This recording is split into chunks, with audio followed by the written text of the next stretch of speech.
ना हार मानी है ना हार मानेंगे, आईटी के पेपर को फोड़ के दिखाएंगे। जब आपकी बरखा मैम आपके साथ है तो डरने की क्या बात है, 100 में से 100 पूरे मार्क्स लेकर आएंगे। जी हाँ, इसी अच्छी बात से शुरुआत करती हूँ आज के धमाकेदार सेशन की। Class 10th IT information technology booklet 402 part B के complete MCQs, most important MCQs, जो एमसीक्यूज प्रीवियस ईयर के पेपर पर बेस्ड है, जो एमसीक्यूज 5 साल के पेपर्स पर बेस्ड है, जो एमसीक्यूज सैंपल पेपर्स पर बेस्ड है, जो कि मोस्ट एक्सपेक्टेड क्वेश्चन है, जो इस साल पेपर में आएंगे ही आएंगे। तो इससे बाहर आपका पेपर नहीं बनना है। जितने भी एमसीक्यूज आपके पार्ट बी जो कि 40 नंबर का वेटेज रखता है क्लास 10th आईटी में, सो बोर्ड्स मैराथन में आज हम यही सारे एमसीक्यूज को डिस्कस करेंगे और इसकी मदद से आप अपने पूरे 40 मार्क्स पक्के करोगे। ठीक है, तो करते हैं स्टार्ट। अब देखो, सबसे पहले पार्ट बी में पढ़ना क्या क्या है। पार्ट बी में टोटल आपको 4 यूनिट्स पढ़नी है। फर्स्ट यूनिट है आपके डिजिटल डॉक्यूमेंटेशन, दूसरी यूनिट है इलेक्ट्रॉनिक स्प्रेडशीट, जिसमें टोटल 3 चैप्टर्स डिजिटल डॉक्यूमेंटेशन में है और 4 चैप्टर्स इलेक्ट्रॉनिक स्प्रेडशीट में है। एज वेल एज अगर हम बात करें आगे, तो यहां देखो आप यूनिट 3 डेटाबेस मैनेजमेंट सिस्टम को भी कवर करेंगे और साथ में unit number 4 managing health and safety को भी कवर करेंगे। तो ऐसे मिला के टोटल 15 चैप्टर आपके लेटेस्ट ईयर के सिलेबस के अकॉर्डिंग दिए हुए हैं। अब इस साल के सिलेबस के अकॉर्डिंग क्या चेंज किया है, तो डिजिटल डॉक्यूमेंटेशन में जो 3rd नंबर का चैप्टर है एडवांस फीचर्स ऑफ राइटर, सिर्फ इसका नाम बदला है। इसके अंदर आपको वर्किंग विद टेम्पलेट और टेबल ऑफ कंटेंट दोनों मिल जाएगा। तो यदि आपके पास में ओल्ड बुक है तो पैनिक मत हो बिल्कुल भी। वर्किंग विद टेम्पलेट और टेबल ऑफ कंटेंट आपको दोनों ही इस एक चैप्टर में इंक्लूड कर दिया है, बस चैप्टर का नाम बदल दिया है, 2 चैप्टर को मर्ज करके। इसके अलावा आईटी में और कोई मेजर चेंज सिलेबस में नहीं हुआ है। ठीक है, तो इतना समझ में आ गया।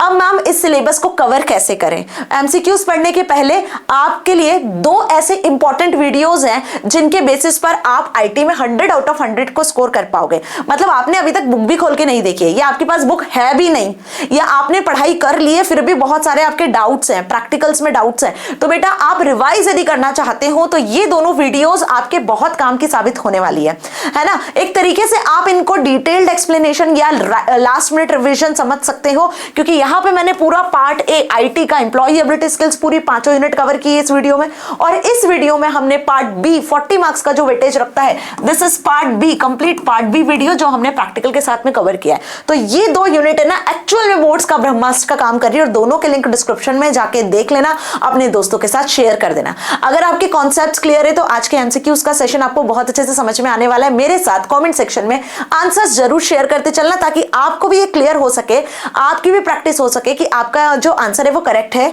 या नहीं है ना जी। चलिए, और अगर सेशन को अभी तक लाइक नहीं किया, शेयर नहीं किया, सब्सक्राइब नहीं किया है तो कर दो, बिकॉज आपका एक लाइक और आपका एक सब्सक्रिप्शन मेरे लिए बहुत बड़ी मोटिवेशन है ना। आगे और अमेजिंग से सेशंस चाहिए तो बेटा सब्सक्राइब जरूर कर लेना, ताकि बेल नोटिफिकेशन को ऑन करोगे तो अगले वीडियो का नोटिफिकेशन आपको इमीडिएटली मिलेगा। अब अगली वीडियो क्या होनी है, कब होनी है, ये सारी चीज आपको कम्युनिटी पोस्ट पर मिल जाएगी। टाइम टेबल मैंने बोर्ड्स ब्रह्मास्त्र सीरीज का बना दिया है, सारे लाइव मैराथन्स आपको अब मिलेंगे। ठीक है, चलिए, तो पहला क्वेश्चन दिया हुआ है, dash is an elaborated form of goal seek. Goal seek का एलैबोरेटेड फॉर्म क्या है, लिब्रे ऑफिस कैल्क का ये क्वेश्चन है। ठीक है, सेशन थोड़ा लेंथी होगा, यहाँ पे हम 100+ क्वेश्चंस को सॉल्व करने वाले हैं। कुछ क्वेश्चंस मैंने पहले ही लाइव सेशन में आपको सॉल्व करवा दिए हैं, वही क्वेश्चंस जो रिमेन थे हमारे इंपॉर्टेंट क्वेश्चंस, उसको आज हम यहाँ कवर कर रहे हैं। ओके, तो गोलसिक का एलैबोरेटेड फॉर्म क्या होता है, डिटेक्टिव सॉल्वर सिनेरियो या मल्टीपल ऑपरेशन। तो गोलसिक जो कि सिंगल वेरिएबल के लिए यूज होता है, यहाँ पे आप सिंगल वेरिएबल की वैल्यू को चेंज कर सकते हो, एक ही अननोन वेरिएबल के अकॉर्डिंग इसमें वैल्यू सेट कर सकते हो। तो गोलसिक का जो एडवांस फॉर्म होता है या इलैबोरेटेड फॉर्म होता है वो होता है सॉल्वर। बिल्कुल सही सोच रहे हो आप सभी लोग। सॉल्वर में क्या करते हैं, हम मल्टीपल वेरिएबल की वैल्यूज को चेंज कर सकते हैं। यही इसकी खासियत है कि यहाँ एक वैल्यू को आप बदलोगे किसी भी कंडीशन के बेसिस पर, और यहाँ पे आप मल्टीपल वेरिएबल वैल्यूज को बदल सकते हो। मतलब जो टारगेट वैल्यू आपने डिसाइड की होती है उसके बेसिस पर यहाँ सिंगल वेरिएबल में चेंज होता है, और टारगेट वैल्यू के बेसिस पर यहाँ पर मल्टीपल वेरिएबल्स में चेंजेस होते हैं। ओके, तो what is the correct answer, solver. Now come to the next, dash is used to set a goal to find the optimum value for one और more target values. देखो, same question जो अभी हमने यहाँ पे देखा, है ना। अब इसी को यहां पर एक अलग तरीके से आपसे पूछा है कि यहां पर हम किसका यूज कर रहे हैं, to set a goal to find optimum value for one और मोर टारगेट वैल्यूज। तो here's the answer is scenario goal 6 detective या solver. So the correct answer is goal 6। ध्यान रखना यहां पर टारगेट वैल्यू कुछ भी हो सकती है, लेकिन यहां पर आप एक ही ऑप्टिमम वैल्यू को सेट कर सकते हो, that is known as goal 6। Understood. तो क्वेश्चन पूछने का तरीका कुछ भी हो सकता है। अभी गोल 6 सॉल्वर के क्वेश्चंस आपसे एग्जांपल बेस्ड भी पूछ सकते हैं, मतलब कैसे, कॉम्पिटेंसी लेवल पर कि एबीसी इज अ पर्सन, एक सिचुएशन दे देंगे, सपोज बैंक इंटरेस्ट को कैलकुलेट कर रहा होगा या what ever the situation is, उस सिचुएशन के हिसाब से बताना है कि यहाँ पे वो एबीसी जो नाम का पर्सन है वो कौन सा टूल यूज करेगा। Understood what I am saying? This type of question will come in your exam, right.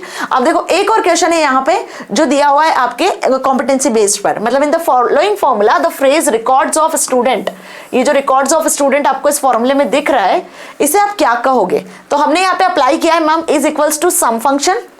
Some function में आपको जो भी वैल्यू को ऐड करवाना होता है वो हम यहाँ पे लिखते हैं। यहाँ पे हमने सिंगल इन्वर्टेड में लिखा है records of student, comma dot लगा के लिखा है फिर रेंज जिन रिकॉर्ड्स को आपको ऐड ऑन करवाना है, that is B4 to D4।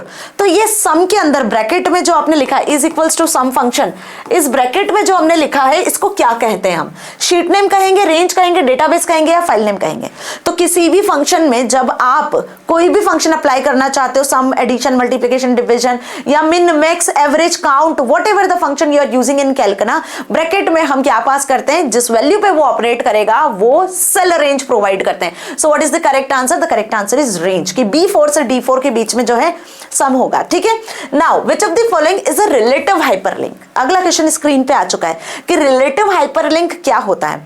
अभी हाइपरलिंक जो है कैल्क में हमने पढ़ी थी, एब्सोल्यूट और रिलेटिव दो टाइप की होती है ना। रिलेटिव हाइपरलिंक इनमें से किसे कहोगे आप? https www.google.com, picture.jpg, picture.jpg देखो यहाँ सिंगल बैकस्लैश है, यहाँ 3 बैकस्लैश है, यहाँ पे फॉरवर्ड 2 स्लैशेस है, D ड्राइव में फाइल नेम। तो एब्सोल्यूट और रिलेटिव दो हाइपरलिंकिंग होती है ना।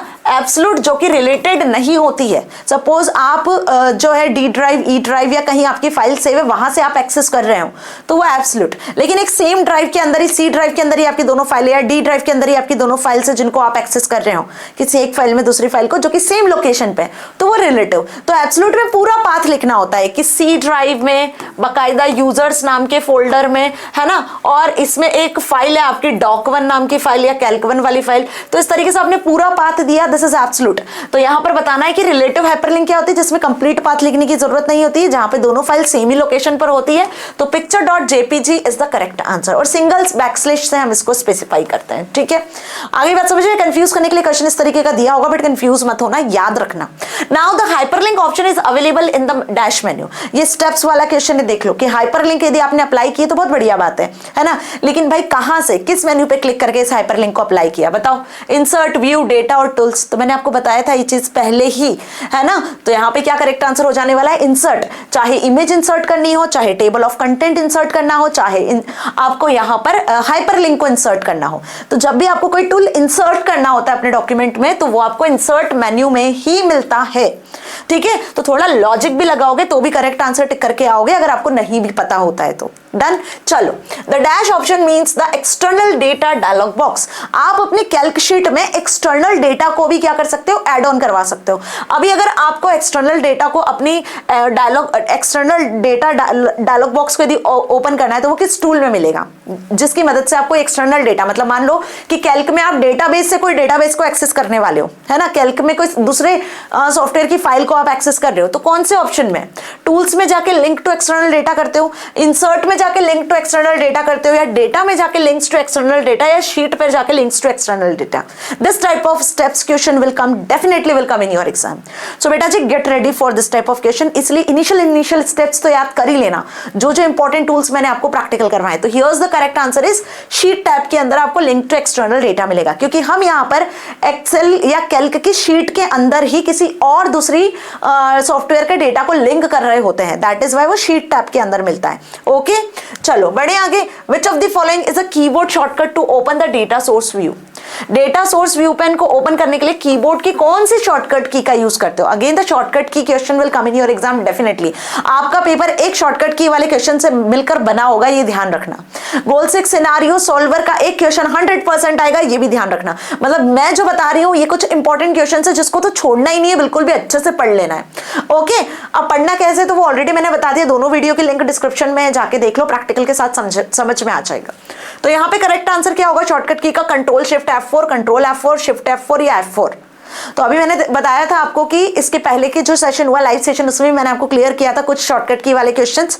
सिमिलरली यहाँ पर शॉर्टकट की होगी करेक्ट आपकी control shift F4, control shift F11 हमने देखा था। अब यहाँ पे कंट्रोल शिफ्ट F4 वाला आंसर है, ठीक है, करेक्ट। बात समझ में आ गई? तो जितने भी शॉर्टकट की वाले क्वेश्चन है इसका एक डेडिकेटेड वीडियो लाऊंगी आपके लिए। तो डोंट पैनिक कि मैम कहाँ से शॉर्टकट कीज हम सर्च करें, तो बिल्कुल भी चिंता मत करो। जब आपकी बरखा मैम आपके साथ है तो टेंशन लेने की कोई बात ही नहीं है। बस चैनल को सब्सक्राइब करके चैनल पे बने रहना और थोड़ा पेशेंस रखना, है ना। आपकी अगर मुझे 4 से 5 लाइव सेशंस भी लेने पड़ गए तो मैं लूंगी, और उन 4 to 5 लाइव सेशन में आप 100 out of 100 स्कोर करोगे, मेरी गारंटी, अगर आपने अच्छे से सेशन समझे तो, ठीक है। चलिए, तो control plus shift plus F4 is the shortcut key for data source view pane. Clear? बढ़े आगे। Which of the following menu contains the share document option?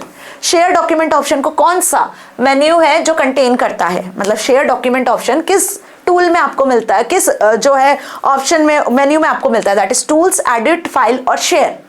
तो अगेन शेयर डॉक्यूमेंट मतलब जब आप अपने डॉक्यूमेंट को शेयर कर रहे होते हो मल्टीपल यूजर्स के साथ में, तो टूल्स में हमें ये ऑप्शन मिलता है। टूल्स में जाते हो, शेयर डॉक्यूमेंट में जाते हो, तो वहां से आप अपनी फाइल को शेयर कर पाते हो, ठीक है। अब वो शेयर करने के लिए फाइल जो सिस्टम है आपका नेटवर्क में कनेक्ट होना चाहिए, कुछ रूल्स थे जो हमने पढ़े थे। तो टूल्स मेन्यू में आपको ये टूल अवेलेबल होता है, ठीक है। Again the step based question, see look pattern समझो क्वेश्चन पूछने का, और ये सारे क्वेश्चंस कुछ पिछले 5-6 सालों से आए हुए क्वेश्चंस हैं।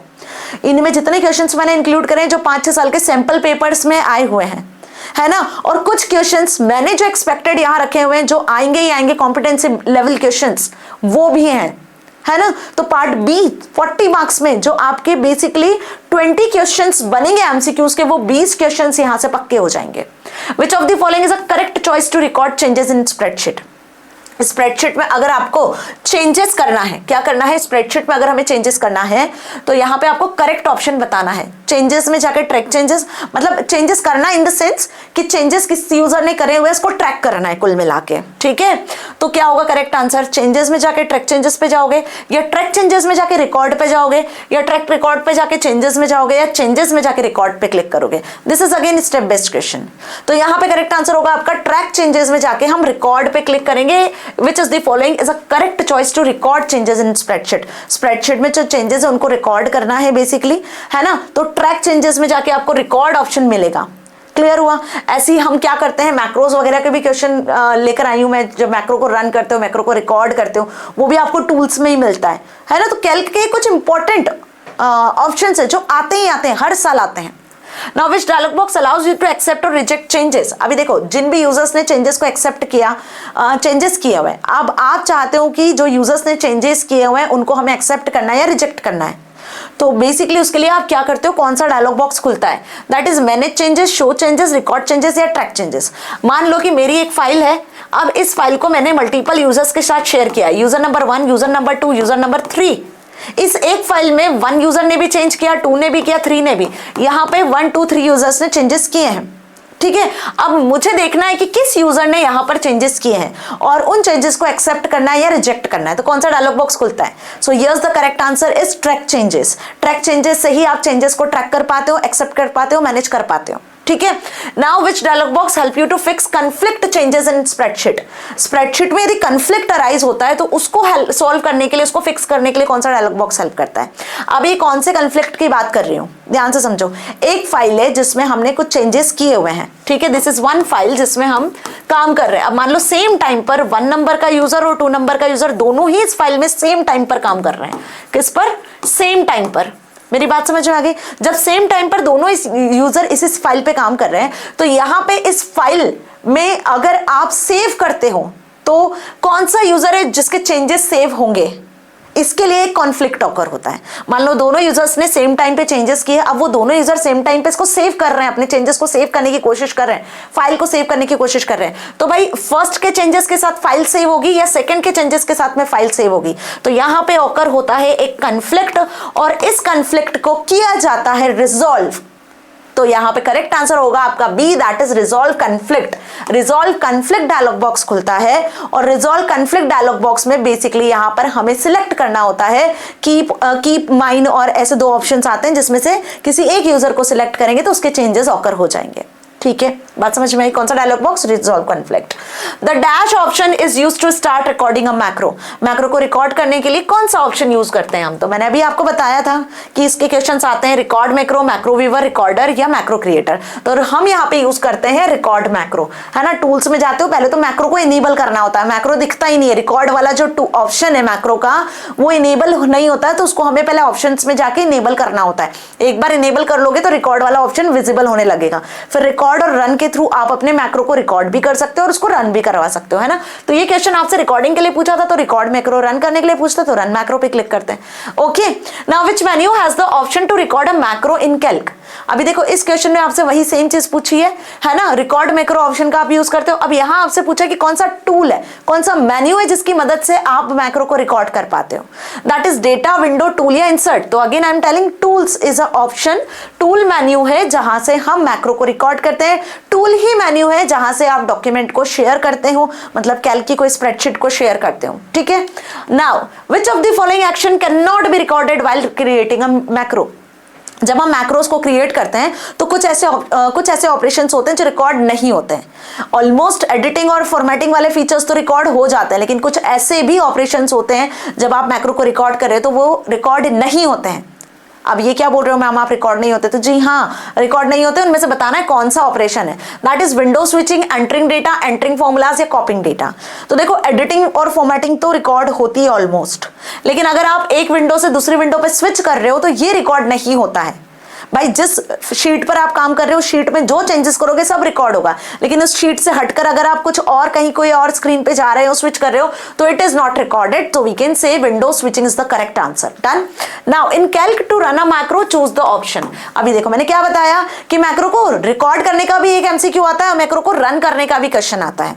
अभी देखो सीबीएसई इस क्वेश्चन को अलग अलग तरीके से पूछ सकता है कि एक स्टूडेंट है जो ऑलरेडी क्या करता है, अपने प्रोजेक्ट के लिए एक शीट बनाता है। ठीक है, अब उस शीट को उसे हर महीने बनाना होता है, हर मंथ की रिपोर्ट उसको अपनी शीट में मार्क्स को फिल करना होता है, हर मंथ के जितने टेस्ट और जितने एग्जामिनेशंस होते हैं हर सब्जेक्ट के वो सब उसको फिल करना होता है एवरी मंथ। तो हर बार वो नई नई शीट बार बार बनाएगा क्या? नहीं। तो इसके लिए आपको मैक्रो को रिकॉर्ड करवाना है। ठीक है, तो अब आप यहाँ पे बता दो कि मैक्रो को रन कैसे करना और मैक्रो को रिकॉर्ड कैसे करना, कौन से ऑप्शन पे वो स्टूडेंट है जो क्लिक करेगा। तो एम आई अंडरस्टूड ना? तुम्हें समझ में आ रहा है ना कि मैं क्या बताने की कोशिश कर रही हूँ कि ये तो बहुत सिंपल सा एक लाइन का क्वेश्चन है, बस एक लाइन के क्वेश्चन को 10 लाइन का बनाने में सीबीएसई माहिर है। ओके, सीबीएसई इस बार competency example level based practical based question ज्यादा देगा, तो यही प्रैक्टिकल बेस्ड क्वेश्चन में मैंने कन्वर्ट करके अभी आपको बता दिया। ऐसा ही क्वेश्चन एग्जाम में आएगा। तो भाई यहाँ करेक्ट आंसर होगा क्या? यहाँ पे करेक्ट आंसर होगा टूल्स में जाके, मैक्रोज में जाके हम मैक्रो को रिकॉर्ड भी करते हैं और यहीं से हम मैक्रो को मैम रन भी करते हैं। रिकॉर्ड को आपको इनेबल करना होता है। ये सब प्रैक्टिकली मैंने समझाया, सारी चीजें प्रैक्टिकली मिल जाएगी आपको, लिंक डिस्क्रिप्शन में है। और नोट्स चाहिए तो टेलीग्राम चैनल को ज्वाइन कर लो जाकर। ठीक है, बहुत जल्दी नोट्स अपलोड करूंगी, तो डोंट पैनिक कि मैम नोट्स नहीं आ रहे, आएंगे, नोट्स भी आएंगे। ओके, चलो आगे बढ़ते हैं। Which of the following keyword is used to define a macro as a function?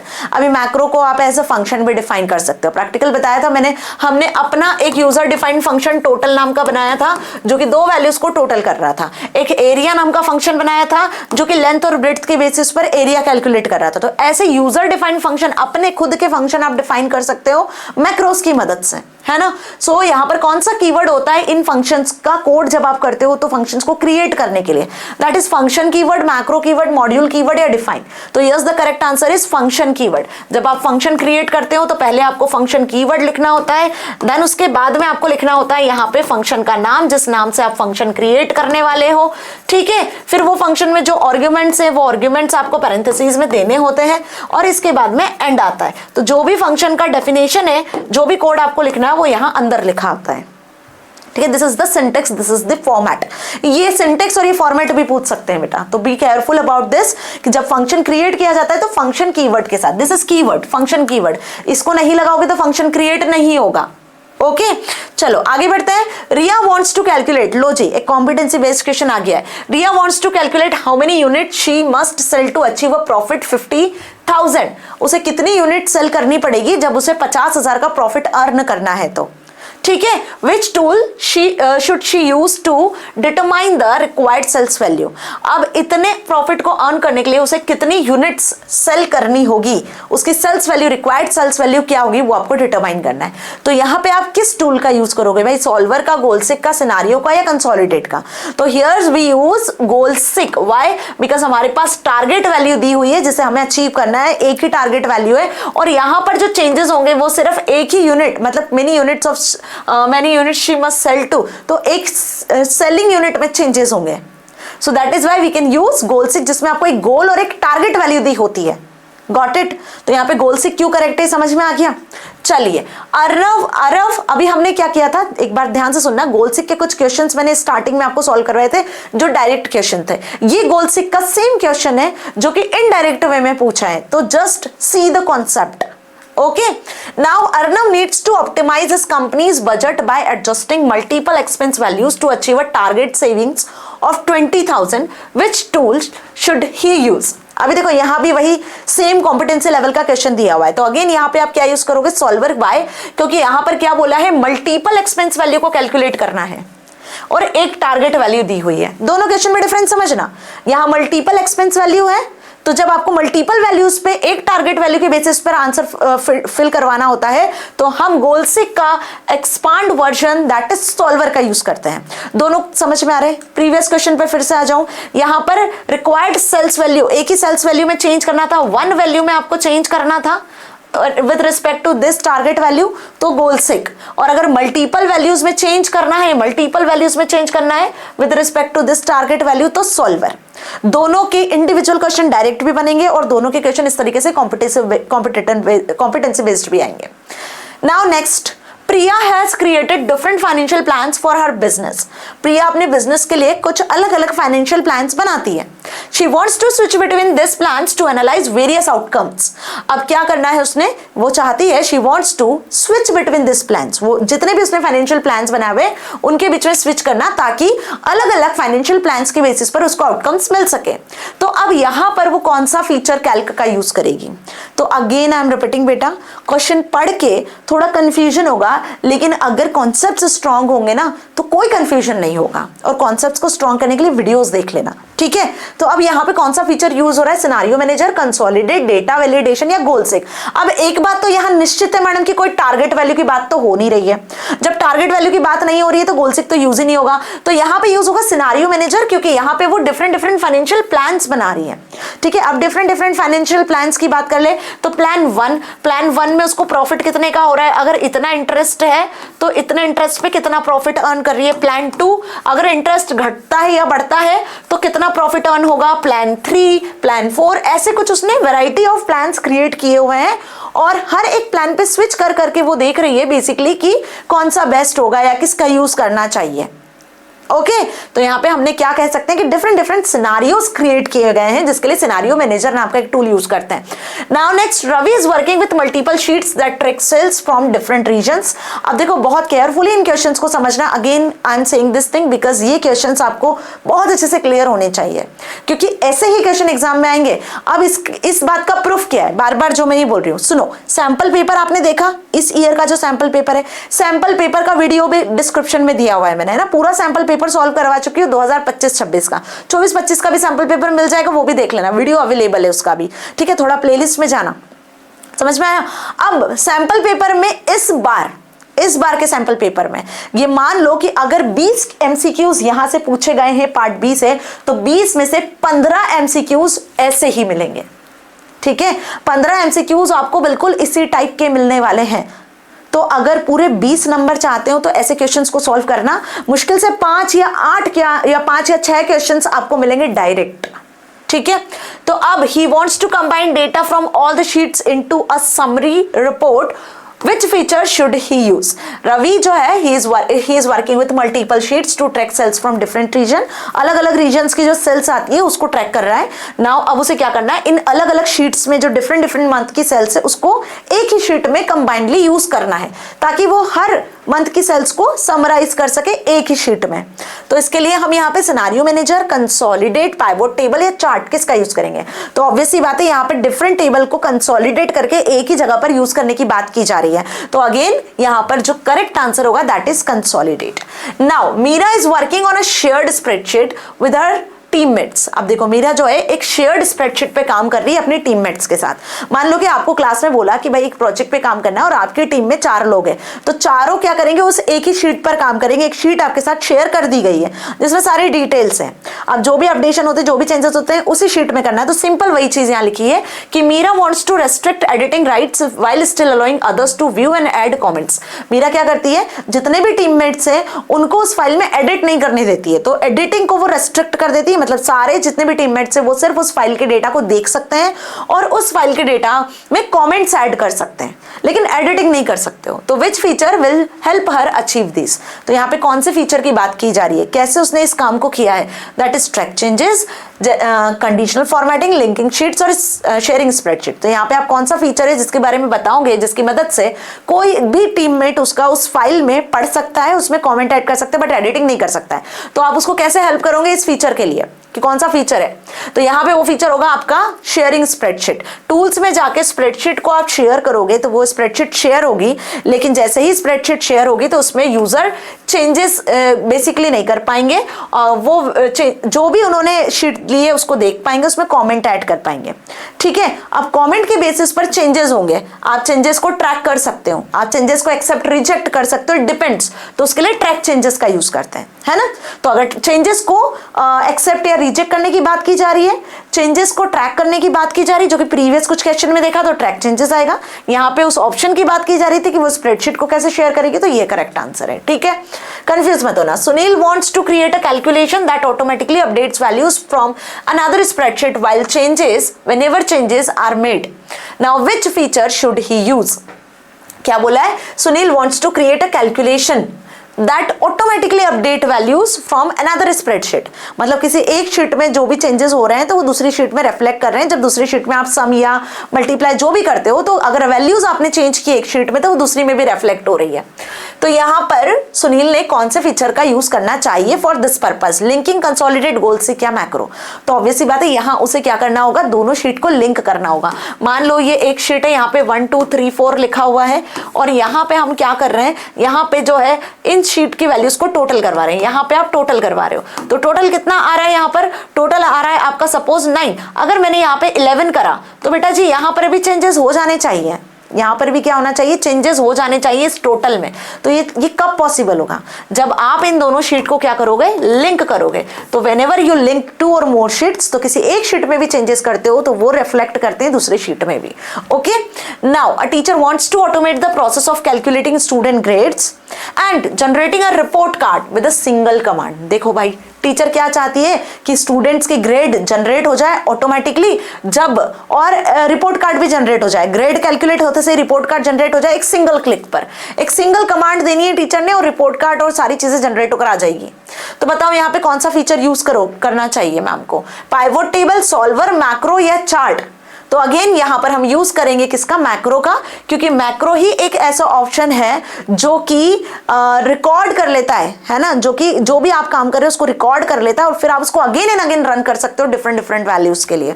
तो यहां पर वही काम होगा कि टीचर जो है अलग अलग स्टूडेंट्स के ग्रेड फिल करेगा, लेकिन जो रिपोर्ट जनरेट होगी वो क्विकली जनरेट होगी एक ही कमांड पे जब मैक्रो को रन किया जाएगा. तो एक बार ग्रेड कैलकुलेट करते हुए रिकॉर्ड करना है और बार बार उस रिकॉर्डिंग को रन करना है हर एक बच्चे के लिए. ओके, तो बहुत इजी काम हो जाएगा. Now the dash is a collection of data stored in a systematic manner. देखो अभी हमने इलेक्ट्रॉनिक स्प्रेडशीट के क्वेश्चंस कुछ इंपॉर्टेंट से खत्म किए एंड होपफुली आपको इस तरीके के जो क्वेश्चंस थे कॉम्पिटेंसी बेस्ड समझ में आ गए. एक गोल 6 सिनारियो, सॉल्वर, कंसोलिडेट, सब टोटल. है ना, इसका क्वेश्चन आएगा ही बेटा। ये कुछ बहुत इंपॉर्टेंट से टॉपिक्स है जो अच्छे से कर लेना। ओके, डायरेक्ट क्वेश्चन भी समझा दिया, कॉम्पिटेंसी क्वेश्चन भी समझा दिया, है ना। आप कॉम्पिटेंसी में कुछ भी पूछ सकते हैं भाई, किसी इंप्लॉय के बारे में पूछ सकते हैं, कोई स्टूडेंट के बारे में पूछ सकते हैं, कोई फाइनेंशियल कस्टमर है उससे रिलेटेड पूछा जा सकता है, कोई प्रोजेक्ट से रिलेटेड पूछा जा सकता है, तो कुछ भी आ सकता है कॉम्पिटेंसी में, है ना। Now dash is a collection of data that is stored in a systematic manner. यहां पर आप डेटा के कलेक्शन को क्या कहते हो, जो कि एक सिस्टमैटिक मैनर में अरेंज होता है, दैट इज डेटाबेस, डेटावेयर, इंफॉर्मेशन या सॉफ्टवेयर। तो यहां पे करेक्ट आंसर होगा मैम डेटाबेस। डेटाबेस ही एकमात्र ऐसा हम बोल सकते प्लेस होता है जहां पे डेटा आपका सिस्टमैटिक मैनर में स्टोर होता है, ठीक है। और बेसिकली यहां पे जो डेटा होता है वो कैसे सिस्टमैटिक मैनर में होता है, टेबल्स के फॉर्मेट में, है ना। ये सिस्टमैटिक मैनर क्या है, इस सिस्टमैटिक मैनर की बात करें तो टेबुलर फॉर्मेट में जो है डेटा अरेंज होता है, ठीक है, tabular format. Now dash is a raw and unprocessed form of facts and figures. किसे आप रॉ और अनप्रोसेस्ड फैक्ट्स एंड फिगर्स कहते हो, that is information raw data या डेटाबेस या डेटावेयर। तो raw and unprocessed form of facts and figures क्या कहलाता है, डेटा कहलाता है। बताया था मैंने, रॉ एंड जो अनफॉर्मेटेड फैक्ट्स फिगर्स होते हैं वो डेटा कहलाते हैं, लेकिन जब ये प्रोसेस हो जाते हैं, है ना, ये अनप्रोसेस्ड होते हैं, लेकिन जब ये प्रोसेस हो जाते हैं तो मैम प्रोसेस होने के बाद किस में कन्वर्ट होते हैं, इंफॉर्मेशन में कन्वर्ट होते हैं। तो ये क्वेश्चन आपसे डेटा के लिए भी पूछ सकते हैं जो कि अनप्रोसेस्ड होता है, और इंफॉर्मेशन के लिए भी पूछ सकते हैं जो कि प्रोसेस्ड डेटा होता है। Understood?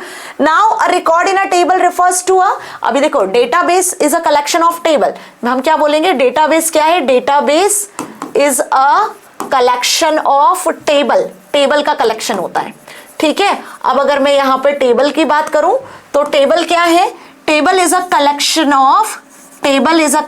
of rows and columns, rows and columns, ठीक है। और रो क्या कहलाती है, रिकॉर्ड्स कहलाती है। Understood this thing. और कॉलम्स को क्या कहते हो आप, प्रॉपर्टीज कहते हो या फिर आप फील्ड्स कहते हो कॉलम्स को। तो इस चीज का भी खास ख्याल रखना, इसका क्वेश्चन एग्जाम में आता ही आता है। तो यहाँ बात की जा रही है कि किसी टेबल में एक रिकॉर्ड को क्या कहते हैं, value in a field, single field, set of related field या टू कॉमन फील्ड्स। तो देखो मैंने कहा कि मैंने एक स्टूडेंट टेबल बनाई, ठीक है, लिब्रे ऑफिस बेस में बनाओगे तो एक स्टूडेंट टेबल बनाई। तो इस स्टूडेंट टेबल में भाई स्टूडेंट का नंबर है, स्टूडेंट का नेम है, क्लास है और उसकी फीस है। मान लो 1 रोल नंबर का एक स्टूडेंट है, 2 रोल नंबर का स्टूडेंट है, उनकी फर्दर डिटेल है।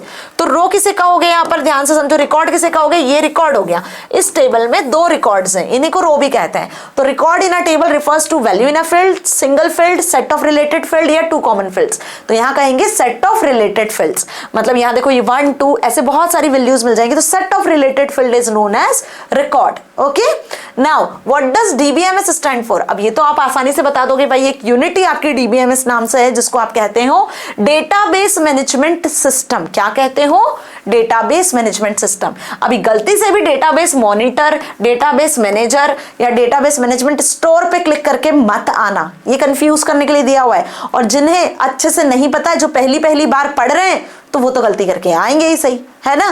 बट डोंट कंफ्यूज, क्योंकि इस क्वेश्चन में गलती की कोई चांस होने ही नहीं चाहिए। Now database management system is the correct answer. अब आपको ये चीज भी अच्छे से पता है कि डेटाबेस मैनेजमेंट सिस्टम में एक स्पेशल टाइप की लैंग्वेज का यूज किया जाता है, और उस स्पेशल लैंग्वेज को हम कहते हैं एसक्यूएल। तो जो बच्चों को डाउट है कि मैम एसक्यूएल की क्वेरीज आएंगी या नहीं आएंगी, तो बेटा एसक्यूएल क्वेरीज नहीं आएंगी। एसक्यूएल क्वेरीज आपके इस सेशन के एग्जाम में नहीं आएंगी। लास्ट 2 ईयर्स से एसक्यूएल क्वेरीज नहीं पूछी जा रही है ना। सीबीएसई के पेपर में लास्ट 2 ईयर्स से एसक्यूएल क्वेरीज नहीं आ रही है, तो इस बार भी नहीं आएंगी। बट एसक्यूएल होता क्या है, ये तो पूछ सकते हैं। ये तो हमने पढ़ा है ना, एसक्यूएल का फुल फॉर्म क्या है, ये पूछ सकते हैं। तो देखो एसक्यूएल का फुल फॉर्म क्या होता है, systematic query language, structured query language, software query language या स्ट्रक्चरल क्वेरी लैंग्वेज। जरा आंसर करके बताओ। डीबीएमएस का फुल फॉर्म भी आ सकता है, इसका भी आ सकता है। तो एसक्यूएल का फुल फॉर्म होता है स्ट्रक्चर्ड क्वेरी लैंग्वेज। देखो डेटाबेस में स्ट्रक्चर्ड वे में डेटा आपका होता है, और उस स्ट्रक्चर्ड वे को मेंटेन करने के लिए हम एक क्वेरी लैंग्वेज का यूज करते हैं, जिसमें हम क्वेरीज के फॉर्मेट में कोड करते हैं, जिसे एसक्यूएल लैंग्वेज कहा जाता है। तो structured query language is a correct answer. Which of the following is not true about the primary की।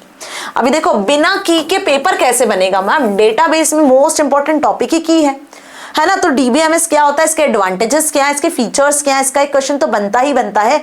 साथ में कीज जो है, कॉन्सेप्ट ऑफ कीज, इसके बिना पेपर बनेगा ही नहीं। तो डेटाबेस में अगर कीज नहीं समझा तो क्या समझा मैं, राइट।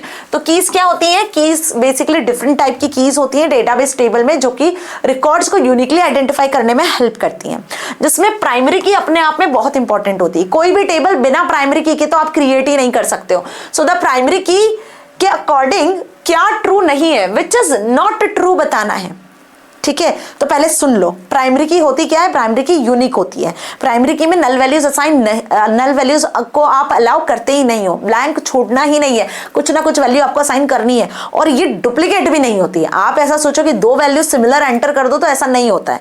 अब ये होती क्या है, जैसे मैंने अभी बोला कि मैंने टेबल में रोल नंबर वाला कॉलम बनाया। अब ये बताओ, क्या दो स्टूडेंट के रोल नंबर रिपीट होंगे?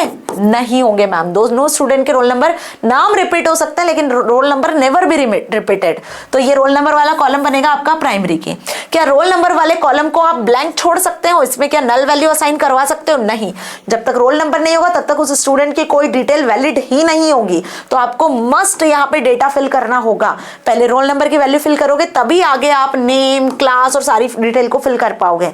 तो इसकी वैल्यू ब्लैंक भी नहीं हो सकती, इसकी वैल्यू डुप्लीकेट भी नहीं हो सकती। और ये एक ऐसा कॉलम होता है जो कि रिकॉर्ड को यूनिकली आइडेंटिफाई करता है। मान लो राम नाम से यहाँ एक स्टूडेंट है और श्याम नाम से यहाँ स्टूडेंट है, ठीक है। राम ही नाम से यहाँ पे स्टूडेंट है दोनों, राम शर्मा, राम जो भी है, राम पटेल करके। तो अगर यहाँ पे 101 और 102 करके दो अलग अलग रोल नंबर है, तो इसी से हम इन दोनों राम को आइडेंटिफाई कर पाएंगे ना। तो यूनिकली आइडेंटिफाई करने में हेल्प करता है। तो according to this question, the primary key uniquely identifies record, ये तो सही है मैम, हमें नॉट ट्रू बताना है। अ table can have only one primary की, ये भी ट्रू है। टेबल में एक प्राइमरी की वाला कॉलम तो होना ही चाहिए। A primary key can be null, no, ये ट्रू नहीं है। प्राइमरी की कभी भी नल वैल्यूज नहीं होती है। तो ये आपका करेक्ट आंसर होगा। Primary key can have duplicate values, ये भी नहीं होता है। प्राइमरी की में भी डुप्लीकेट वैल्यूज होती है। So what is the correct answer? Primary key can be null. Okay, this is correct answer. Okay, primary key can have duplicate values, no no no, can not have आएगा। यहाँ क्या आएगा? Can not have. देखो ये दोनों ही correct लग रहे हैं। मेरी बात समझ में आ रही है? विच इज नॉट ट्रू बताना था। तो प्राइमरी की में नल वैल्यूज भी नहीं होती है, प्राइमरी की में डुप्लीकेट वैल्यूज भी नहीं होती है ना। कैन हैव लिखा हुआ है ना, ओके, कैन हैव लिखा हुआ है। कैन नॉट होता तो ट्रू होता है, नॉट ट्रू बताना है। मेरी बात समझ में आ गई अच्छे से? तो देखो इस तरीके के क्वेश्चन आएंगे जो कंफ्यूजन क्रिएट करेंगे, बट आपको कंफ्यूज नहीं होना है। Got my point? Primary key में कभी भी नल वैल्यूज नहीं होती है। ओके, और यहाँ पे दिया हुआ था कि होती है, ट्रू नॉट ट्रू बताना, तो that is false. Which of the following is not a database? अब बताना यहाँ पे इनमें से कौन सा डेटाबेस नहीं है ना। तो टेबल, हैंडआउट्स, रिपोर्ट्स या क्वेरीज, आपको ये बताना है कि डेटाबेस ऑब्जेक्ट कौन सा नहीं है। तो 4 डेटाबेस ऑब्जेक्ट मैंने बताए थे, table, queries, reports and forms. बस ये 4 ही होते हैं डेटाबेस ऑब्जेक्ट। तो यहाँ पे फॉर्म नहीं दिख रहा, हैंडआउट दिख रहा है, तो this is not a database, not बताना है। ओके, तो handouts is a correct answer. Which of the following is used to retrieve information from database? Database से यदि आपको इंफॉर्मेशन को एक्सेस करना है, डेटाबेस से यदि आपको इंफॉर्मेशन निकालना है, तो उसके लिए आप किस ऑप्शन का यहाँ पे यूज करोगे? टेबल, रिपोर्ट, क्वेरी या फॉर्म? तो यहाँ पे हम यूज करेंगे क्वेरी, क्योंकि अगर आपको टेबल क्रिएट करना होता है तो आप टेबल ऑप्शन का यूज करते हो। अगर आपको टेबल में डेटा वैल्यू इंसर्ट भी करना है तो भी आप टेबल में डेटा शीट व्यू का यूज करोगे। लेकिन वही टेबल की वैल्यूज को यदि आपको एक्सेस करना है तो आप यहाँ पे क्वेरी का यूज करोगे, क्योंकि क्वेरी डेटाबेस की मदद से हम टेबल से डेटा को एक्सेस कर सकते हैं, insertion, deletion, updation, modification perform कर सकते हैं, राइट। और अगर फॉर्म क्रिएट करना है टेबल से तो फॉर्म, और अगर आपको एक समराइज्ड वे में डेटा रिपोर्ट जनरेट करनी है तो report. Okay, now which of the following wizard opens when you launch Libre office on your computer? जैसे ही आप अपने कंप्यूटर पे लिब्रे ऑफिस को लॉन्च करते हो तो कौन सी विजार्ड ओपन होती है? Table wizard, database wizard, base wizard या डेटा विजार्ड? तो यहाँ करेक्ट आंसर होगा आपका बेस विजार्ड, है ना। Libre office base wizard open होती है। जैसे लिब्रे ऑफिस बेस खोलते हो तो लिब्रे ऑफिस बेस में फिर आपको वहां से डिफॉल्ट जो भी क्रिएट करना है, अगर डेटाबेस क्रिएट करना है तो डेटाबेस क्रिएट करोगे, उसके बाद उस डेटाबेस ऑब्जेक्ट्स को यूज कर पाओगे, table, report, forms and all. ठीक है, बात समझ में आ गई? This is base wizard. Okay, LibreOffice base software के according. Now which data type value you use to store the date of admission? अब जब आप अपने टेबल में, सपोज मान लो आपने स्टूडेंट टेबल बनाई और उसमें स्टूडेंट की डेट ऑफ एडमिशन फिल करना है, तो भाई आप नाम लिख रहे हो तो आप नेम के लिए कैरेक्टर असाइन कर रहे हो, टेक्स्ट असाइन कर रहे हो। आप फीस लिख रहे हो तो फीस के लिए आप नंबर असाइन कर रहे हो, ठीक है। आप ग्रेड लिख रहे हो तो कैरेक्टर असाइन कर रहे हो। अब यहाँ पे हमें क्या करना है मैम, डेट ऑफ एडमिशन या डेट ऑफ बर्थ एंटर करनी है। तो कौन सा डेटा टाइप यूज करोगे, न्यूमेरिक नंबर, डेट, वर्कर या वर्कर? ऑब्वियस सी बात है मैम, यहाँ हम यूज करेंगे डेट डेटा टाइप, है ना, क्योंकि डेट ही है जिसमें डेट ऑफ एडमिशन को आप लिखोगे। Okay, so correct answer is B, that is date. Now the dash field type holds numbers with decimals. कौन सा फील्ड टाइप या डेटा टाइप होता है जो कि नंबर्स को डेसिमल्स के साथ स्टोर करता है? That is float, Boolean, text या नंबर। तो टेक्स्ट तो होगा नहीं, बुलियन नहीं होगा क्योंकि बुलियन ट्रू और फॉल्स वैल्यू लेता है, ओनली दो वैल्यू लेता है, ट्रू फॉल्स। अब बताओ नंबर या फ्लोट? तो नंबर भी नहीं होगा क्योंकि यहाँ पे नंबर को हम डेसिमल के साथ एक्सेस करने की कोशिश कर रहे हैं, ये विदाउट डेसिमल नंबर्स होता है। तो यहाँ होगा फ्लोट। फ्लोट को कहते हो आप डेसिमल नंबर, मतलब सपोज 95.2 इतने आपके परसेंटेज बने हैं, ठीक है, 250.60 ये कुछ नंबर जो हो गए ये आपके फ्लोट टाइप नंबर होते हैं, नंबर विद डेसिमल, जिसको फ्लोट से रिप्रेजेंट करते हैं। Okay, which of this option is used to create a table in LibreOffice Base? LibreOffice Base में अगर आपको क्या करना है, लिब्रे ऑफिस बेस में अगर आपको कोई टेबल क्रिएट करनी है तो टेबल क्रिएट कैसे करोगे? टेबल को क्रिएट करने के लिए आप विजार्ड का यूज करोगे या आप डिजाइन व्यू का यूज करोगे, या आप विजार्ड डिजाइन व्यू दोनों तरीके से टेबल को क्रिएट कर सकते हो, या सिर्फ डिजाइन टेबल व्यू में? तो यहाँ पे करेक्ट आंसर होगा both A and B. Wizard से भी हम टेबल बना सकते हैं मैम, और डिजाइन व्यू से भी हम टेबल बना सकते हैं। ये क्वेश्चन अब आपसे टेबल के लिए पूछा है, हो सकता है कि क्वेश्चन आपसे फॉर्म्स के लिए पूछ ले, हो सकता है कि क्वेश्चन आपसे क्वेरी के लिए पूछ ले, या फिर रिपोर्ट के लिए पूछ ले, ठीक है। तो इन तीनों को ही हम तीन तरीके से क्रिएट कर सकते हैं, by using wizard, by using design view. दोनों तरीके से ये चारों डेटाबेस ऑब्जेक्ट को क्रिएट किया जा सकता है, ठीक है। Now which of the following commands enable you to edit the data in table data view? अगर टेबल डेटा व्यू में आप क्या करते हो, टेबल डेटा व्यू में अगर आप टेबल के डेटा को एडिट करना चाहते हो तो टेबल के डेटा को एडिट करने के लिए कौन सी कमांड यूज होती है, कौन सा टूल यूज होता है और वो कहां मिलता है? तो this is practical based question. Edit में जाके एडिट डेटा पे जाना है, फाइल में जाके डेटा पे जाना है, फाइल में जाके एडिट डेटा पे जाना है, या एडिट में जाके टेबल डेटा पे जाना है। तो भाई बात की जा रही है यहाँ पे टेबल के डेटा को एडिट करने की, तो ऑब्वियस सी बात है कि एडिट मेन्यू में आपको मिलेगा एक टूल, एक ऑप्शन जिसका नाम है एडिट डेटा। एडिट डेटा पे क्लिक करोगे तभी आप टेबल के अंदर के डेटा को बदल पाओगे, अदरवाइज आप टेबल के डेटा को सिर्फ सिलेक्ट कर सकते हो, उसमें एडिटिंग नहीं परफॉर्म कर सकते। तो एक बार टेबल क्रिएट किया, टेबल के अंदर डेटा इंसर्ट कर दिया, अब अगर उसमें चेंजेस करना है तो आपको एडिट डेटा पे जाकर क्लिक करना होगा और ये टूल आपको मिलेगा एडिटिंग में, ठीक है। तो एडिटिंग के लिए एडिट मेन्यू, सिंपल सी बात। Dash option enables you to delete the selected records from a table in a table data view.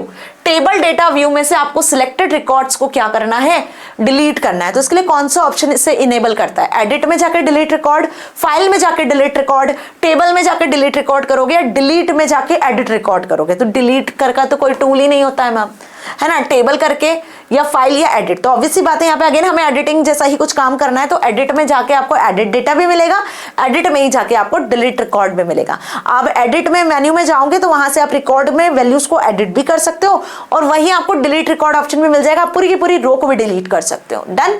Next question is on the screen. The dash allows you to sort the records based on the multiple fields. अब आपको क्या करना है, records को sort करना है। Sort समझते हो ना, अरेंज करना है, आइदर इन असेंडिंग और इन डिसेंडिंग ऑर्डर। तो सॉर्ट करने के लिए आप क्या करोगे, यहाँ पे मल्टीपल फील्ड्स के अकॉर्डिंग सॉर्टिंग करनी है। तो सॉर्ट असेंडिंग ऑर्डर में करोगे, या सॉर्ट इन डिसेंडिंग ऑर्डर में करोगे, या सॉर्ट डायलॉग बॉक्स का यूज करोगे, या फिर आप सॉर्ट ऑर्डर डायलॉग बॉक्स को यूज करोगे। So dash allows you to sort. इन चारों में से कौन अलाउ करता है कि आप मल्टीपल फील्ड्स को सॉर्ट कर सकते हो? So here's the correct answer is sort dialog box.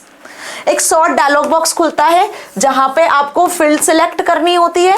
अब आपको असेंडिंग सॉर्ट करवानी है, फील्ड मतलब एक से ज्यादा फील्ड को आप यहाँ पे सिलेक्ट कर सकते हो, या आपको डिसेंडिंग ऑर्डर में सॉर्ट करवानी है। दो ऑप्शंस यहाँ होते हैं, तो आप यहाँ से ऑप्शन भी सिलेक्ट करते हो। तो ये कौन सा डायलॉग बॉक्स है? Sort dialog box. Understood. Now which of the following is true about the referential integrity? Referential integrity के केस में कौन सा ऑप्शन है जो यहाँ पर करेक्ट है? अभी सबसे पहले तो समझो कि रेफरेंशियल इंटीग्रिटी होता क्या है। रेफरेंशियल इंटीग्रिटी मतलब क्या होता है यहाँ पर कि आप टेबल में बेसिकली जो टेबल आपने क्रिएट की हुई है उसमें इंटीग्रिटी को मेंटेन कर पा रहे हो सकता है कि यदि आप दो टेबल को एक्सेस कर रहे हो तो दोनों को कैसे आप रिफर करोगे। कोई डेटा अगर एक्सेस करना चाह रहे हो तो कैसे आप डेटा को एक्यूरेसी के साथ में एक्सेस कर सकते हो। तो यहाँ पे रेफरेंशियल इंटीग्रिटी के अंदर all references must be valid, user can not accidentally delete और amend the data, ensures the accuracy and consistency या ऑल ऑफ द अबव। तो आपके हिसाब से यहाँ क्या करेक्ट आंसर होना चाहिए, कमेंट सेक्शन में बता देना। So yes the correct answer is all of the above. Referential integrity का कुल मिला के मतलब सिर्फ यही होता है कि मान लो अगर आपने फोन नंबर नाम का कोई कॉलम बनाया तो बेटा जी फोन नंबर के अंदर सिर्फ 10 डिजिट के ही नंबर आएंगे। ये आप यहाँ पे क्या लगा रहे हो, एक ये यहाँ पर आप एक क्लॉज लगा रहे हो कि भाई 10 डिजिट से ज्यादा का कोई भी नंबर यूजर एंटर नहीं कर सकता है ना। अगर आपकी क्लास में सिर्फ गर्ल्स ही है तो आपने जेंडर फीमेल सेट कर दिया, पहले से ही फीमेल सेट कर दिया है।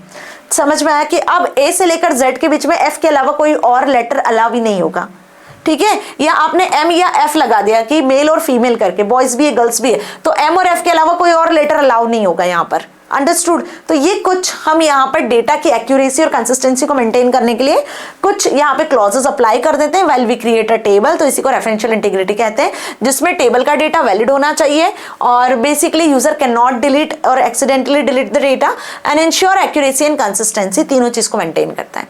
Now which of the following dialog box allows you to add tables और queries in the query design pen.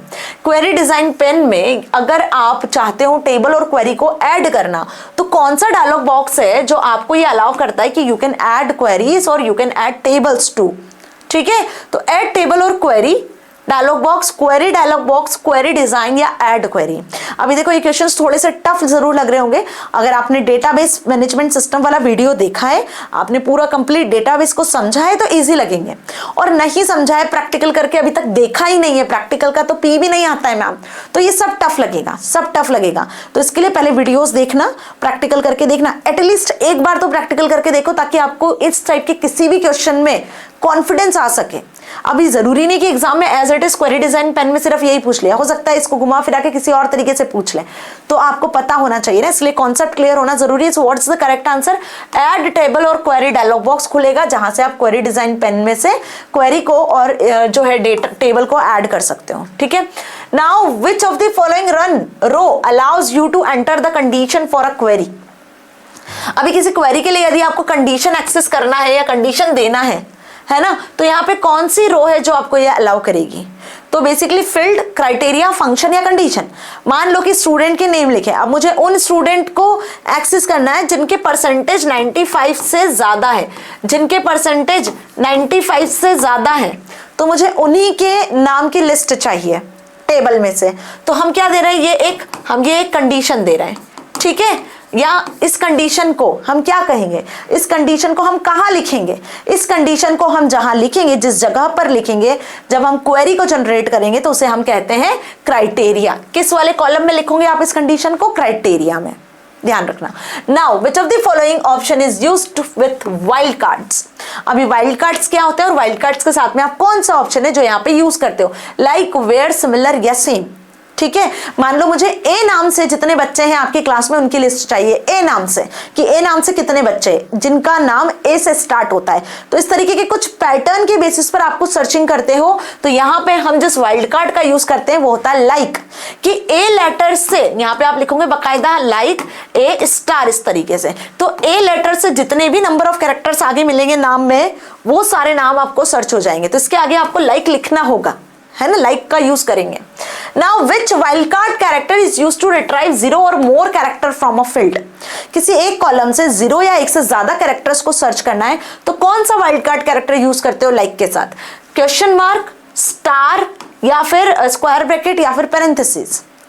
तो अभी मैंने आपको प्रीवियस क्वेश्चन में हिंट दे ही दिया है, मल्टीपल या मोर या सिंगल कैरेक्टर सर्च करना है तो स्टार। भाई ए नाम से जितने भी नाम होंगे सब सर्च होंगे। सपोज ए से स्टार्ट होने वाला अमित, ए से स्टार्ट होने वाला आयुष, है ना, अंशिका, जितने नाम होंगे ये सब सर्च हो जाएंगे, क्योंकि these all names are start with A, और ए के बाद अगर सिंगल कैरेक्टर हुआ या मल्टीपल भी कैरेक्टर्स होंगे तो सब सर्च हो जाएंगे। तो what is the correct answer, star is the correct answer, ठीक है जी। चलो आगे बढ़े। अगला क्वेश्चन कॉम्पिटेंसी बेस दिया हुआ है, ये भी डेटाबेस का ही है, बहुत ध्यान से समझना। Aarav is designing a database where each student must have a unique admission number. Aarav ने एक डेटाबेस बनाया है जिसमें हर एक स्टूडेंट का यूनिक एडमिशन नंबर है, मतलब हर एक स्टूडेंट का अलग अलग डिफरेंट एडमिशन नंबर है, किसी का भी रिपीट नहीं हो रहा है। Which constraint should he apply to ensure this. अब इसके लिए उसने कौन सा कंस्ट्रेंट अप्लाई किया होगा जिससे कि सारे स्टूडेंट्स का एडमिशन नंबर डिफरेंट रहे, यूनिक रहे। दैट इज फॉरेन की, प्राइमरी की, यूनिक इंडेक्स या डिफॉल्ट वैल्यू। तो ऑब्वियस यहाँ पे हम जिसका यूज करेंगे वो होगा प्राइमरी की, ओके क्योंकि यूनिकनेस की बात की जा रही है। Now Priya wants to create a query that filters records to display only those students who scored above 80 in mathematics. प्रिया को एक क्वेरी डिजाइन करनी है। अभी क्वेरी एसक्यूएल के साथ तो लिखना नहीं है, लेकिन क्वेरी डिजाइन करने को तो आएगा। क्वेरी को विजार्ड से डिजाइन कर सकते हो, क्वेरी को आप डिजाइन व्यू में भी डिजाइन कर सकते हो। तो यहाँ पे रिया को एक क्वेरी डिजाइन करनी है, क्रिएट करनी है, जिसमें उसको स्टूडेंट के नाम चाहिए और वो स्टूडेंट के रिकॉर्ड चाहिए उसको जिन्होंने 80 अबव मार्क्स मैथ्स में स्कोर किए हैं। तो इसके लिए हम क्या क्राइटेरिया लिखेंगे? इसके लिए आपको बताना है कि आप कौन सी कंडीशन या कौन सा क्राइटेरिया यूज करोगे। तो यहाँ पे प्रिया कौन सी कंडीशन और कौन सा क्राइटेरिया यूज करेगी? Where marks greater than 80, filter by marks greater than 80, select marks greater than 80 या शो मार्क्स ग्रेटर देन 80। तो यहाँ पे यूज होगा वेयर। क्या यूज होगा? वेयर, फर्स्ट वाला, वेयर मार्क्स ग्रेटर देन 80। ये हम कहाँ स्पेसिफाई करेंगे? क्राइटेरिया वाले कॉलम में। कहां पर? क्राइटेरिया वाले कॉलम में। इस कंडीशन को, ये कंडीशन है, इस कंडीशन को जहां अप्लाई किया जाता है वो क्राइटेरिया। ठीक है। Ravi needs to join data from 2 related table. Ravi को 2 रिलेटेड टेबल से डेटा को ज्वाइन करना है। मतलब रवि के पास में 2 टेबल है और इन दोनों टेबल के डेटा को ज्वाइन करना है। वन कंटेनिंग कस्टमर डिटेल, एक में आपके कस्टमर की डिटेल है, and other containing their order detail. यहाँ पे ऑर्डर की डिटेल है। भाई अब किस कस्टमर ने कौन सा ऑर्डर लिया है, तो कस्टमर से कस्टमर की डिटेल मिलेगी, ऑर्डर से ऑर्डर। लेकिन अगर मुझे ये सर्च करना है, यहाँ कस्टमर का नेम, कस्टमर का phone number and everything, customer की पर्सनल डिटेल्स है। यहाँ पे जो कस्टमर ने ऑर्डर परचेज किया है उसकी डिटेल है। तो यहाँ पे एक ऐसा कॉलम होगा, सपोज यहाँ पे हम मान लेते हैं कि यहाँ पे कस्टमर का नंबर है और उसने कौन सा ऑर्डर परचेज किया, ऑर्डर नंबर है, और यहाँ पर ऑर्डर नंबर है, ऑर्डर का नेम है, ऑर्डर का प्राइस है। ठीक है। यहाँ कस्टमर का कॉन्टैक्ट नंबर है, मतलब कस्टमर का फोन नंबर, उसका जो भी डिटेल है वो सारी चीजें हैं। तो अब यहाँ देखो एक ऐसा कॉलम है जो कि दोनों टेबल में कॉलम कॉमन होगा। तो ऑर्डर नंबर यहाँ भी है, ऑर्डर नंबर यहाँ भी है। यहाँ ऑर्डर नंबर प्राइमरी की है, यहाँ ऑर्डर नंबर यूज हो रहा है फॉरेन की, सेम कॉलम। तो 2 टेबल से कलेक्टिवली डेटा को एक्सेस करना होता है तो हम फॉरेन की का यूज करते हैं, ये ध्यान रखना। तो प्राइमरी की तो समझ में आ गया, बट यहाँ कौन सा फीचर यूज हो रहा है दोनों टेबल को कनेक्ट करने के लिए? That is relationship. आपको क्या क्रिएट करना होगा? रिलेशनशिप क्रिएट करनी पड़ेगी। दोनों टेबल के बीच में आपको रिलेशनशिप क्रिएट करवानी पड़ेगी। ठीक है। और ये रिलेशनशिप कैसे क्रिएट होगी? एक कॉमन कॉलम की मदद से जिसका नाम है ऑर्डर नंबर। ठीक है। तो यहाँ पे प्राइमरी की होगी या नहीं होगी? बिल्कुल होगी। देखो यहाँ पे जो कस्टमर नेम है वो इस टेबल की प्राइमरी की। भाई बिना प्राइमरी की के तो कोई टेबल बनती ही नहीं है। तो यहाँ पे customer name, customer number primary key, यहाँ पे ऑर्डर नंबर प्राइमरी की। लेकिन इस टेबल में हमने ऑर्डर नंबर को यूज करा हुआ है तो वो यहाँ पे आके फॉरेन की तरह काम कर रही है। तो इसी मेन कॉलम की वजह से इन दोनों के बीच में आप रिलेशनशिप एग्जिस्ट करवा पा रहे हो। ठीक है। चलो नेक्स्ट क्वेश्चन पे आ जाते हैं। Meera wants to calculate the total sales from her orders table. Meera अपनी ऑर्डर टेबल से टोटल सेल्स को कैलकुलेट करती है कि कितने कस्टमर्स ने टोटल कितने नंबर की जो है परचेसिंग किया है। ठीक है। तो कितनी सेल हुई है टोटल उसकी, उस सेल्स को टोटल कैलकुलेट करना है। तो सेल्स का टोटल कैलकुलेट करने के लिए कौन सा एसक्यूएल फंक्शन है जो यहाँ पे यूज करेगी? सम फंक्शन, काउंट फंक्शन, टोटल या कैल्क?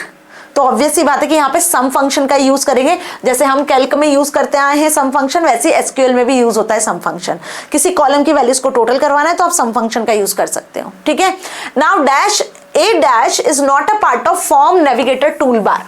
अब इन चारों में से बताना है कौन सा ऑप्शन है जो कि फॉर्म नेविगेटर टूल बार पे नहीं होता है, which is not in a form navigator tool bar. Okay. New record button, save button, delete record button या रन क्वेरी बटन। तो यहाँ पे जो फॉर्म नेविगेटर पे नहीं होता है वो होता है रन क्वेरी बटन। क्वेरी को रन करने के लिए बटन आपका फॉर्म टूल पे कहाँ मिलेगा मैम? वो तो ऊपर मिलेगा हमें, है ना, जब आप क्वेरी जनरेट करोगे। तो यहाँ पे फॉर्म के थ्रू आप नया रिकॉर्ड एंटर कर सकते हो। फॉर्म में आप सेव बटन होता है, उस रिकॉर्ड को आप टेबल में सेव करवा सकते हो। किसी रिकॉर्ड को आप इंडिविजुअल रिकॉर्ड को फॉर्म से डिलीट भी कर सकते हो। बट क्वेरी को रन करना it is not in form navigator button. ठीक है। Now it is an effective way to organise and summarise the data form a database for viewing और प्रिंटिंग। बहुत ध्यान से समझो, डेटाबेस में वीविंग और प्रिंटिंग के लिए हम यहाँ पे डेटा को समराइज करते हैं, ऑर्गेनाइज करते हैं एक इफेक्टिव वे में, जिसको क्या कहते हैं? Table, form, query, report. तो मैम समराइजेशन के लिए जो टूल यूज होता है वो होता है रिपोर्ट्स। रिपोर्ट्स की मदद से ही हम टेबल के डेटा को समराइज कर सकते हैं, है ना। सपोज आपके पास मल्टीपल टेबल्स हैं तो मल्टीपल टेबल्स का डेटा आप समराइज कर सकते हो, राइट। चलो, it is a section in a report that contains the heading of the report.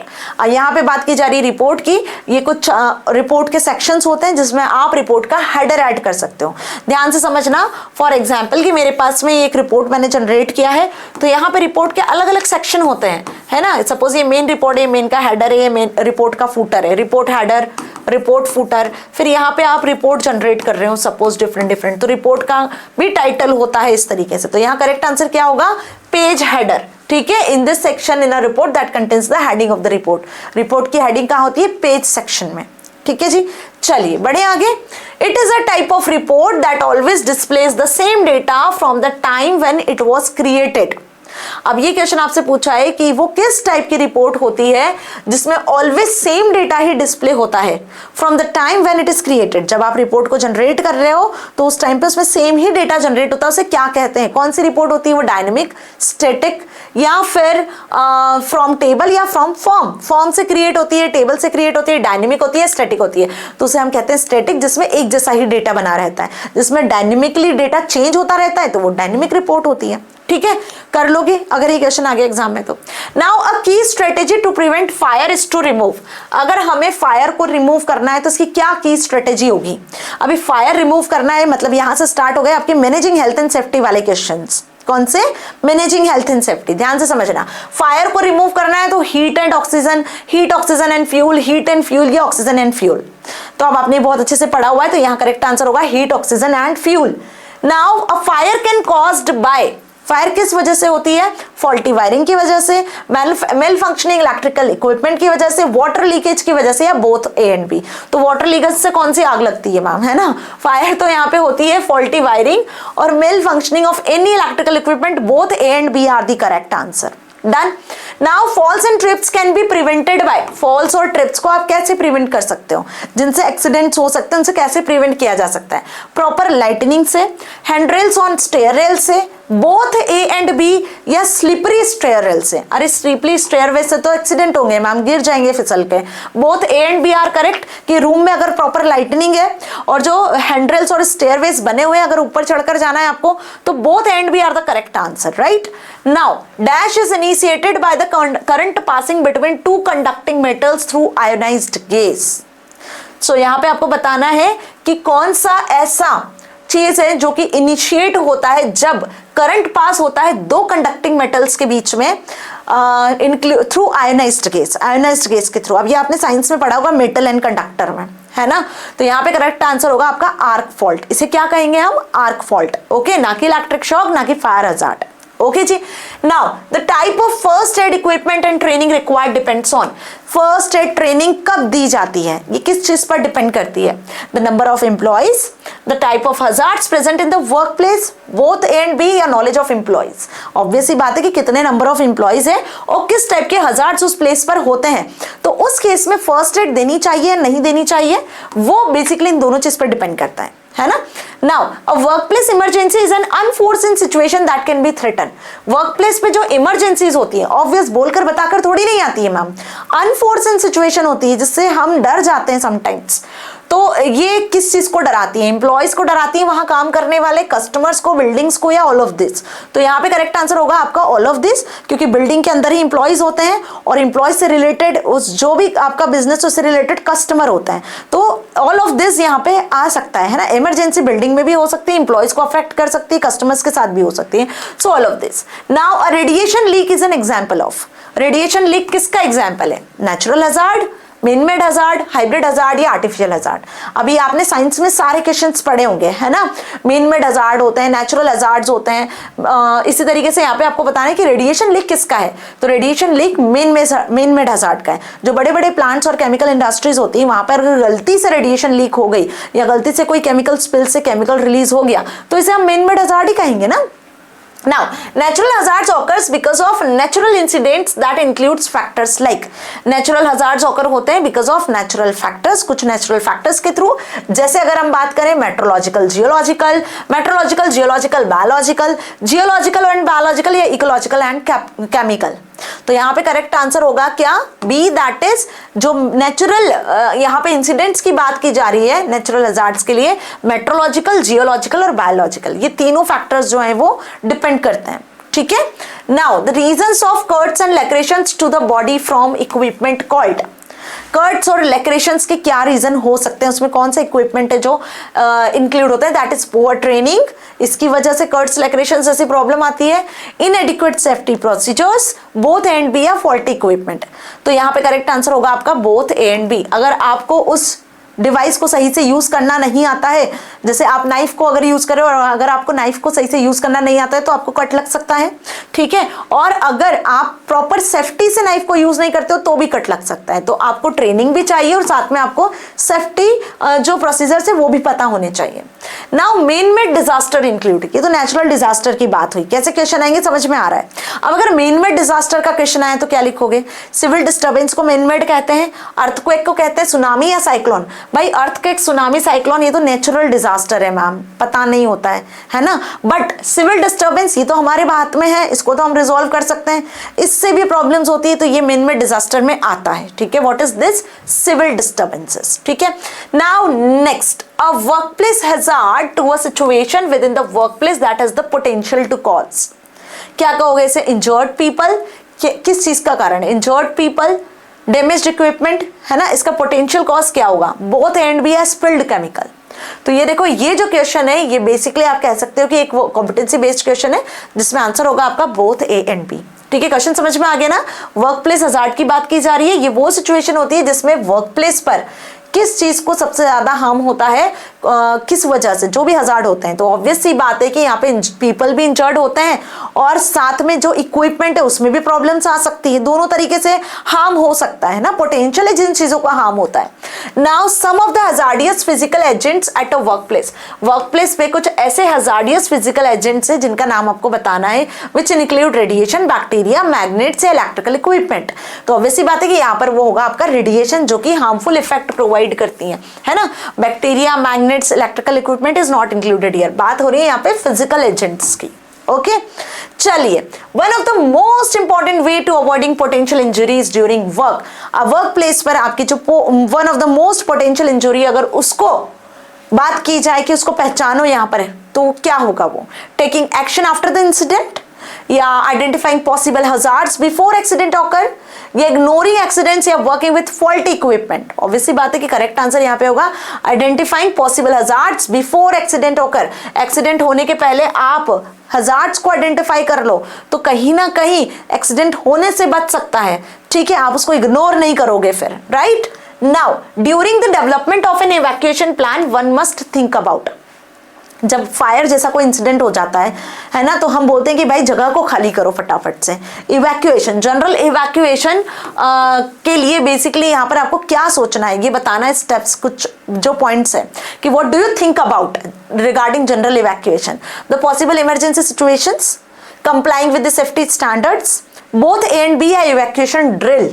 So here's the correct answer is both A and B, कि emergency situation में आपको क्या करना चाहिए, क्या पॉसिबिलिटीज हो सकती है, और साथ में क्या सेफ्टी स्टैंडर्ड्स है जिसको आप फॉलो करोगे, है ना। और ये सब कैसे पता चलेगा, जब उस कंपनी में रहने वाले एम्प्लॉयज को इवैक्यूएशन ड्रिल बताई जाएगी, ड्रिल करवाई जाएगी, ठीक है।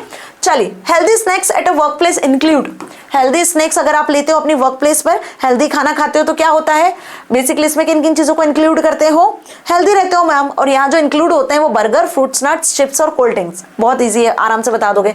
Fruits and nuts are the healthy snacks जिसको आप वर्क प्लेस पे ले सकते हो, ठीक है, बाकी जंक फूड नहीं खाना होता है। Now dash includes margins, headers and footers, borders and backgrounds. बताओ, अब ये कुछ क्वेश्चंस हैं जो अगेन कुछ सैंपल पेपर्स और प्रीवियस ईयर में आए गए हैं, और अब जो क्वेश्चंस हम यहाँ डिस्कस करने वाले हैं again these are very important ना, इसके बाद से भी, और बस कुछ क्वेश्चंस और फिर सेशन को दी एंड करेंगे, ठीक है जी।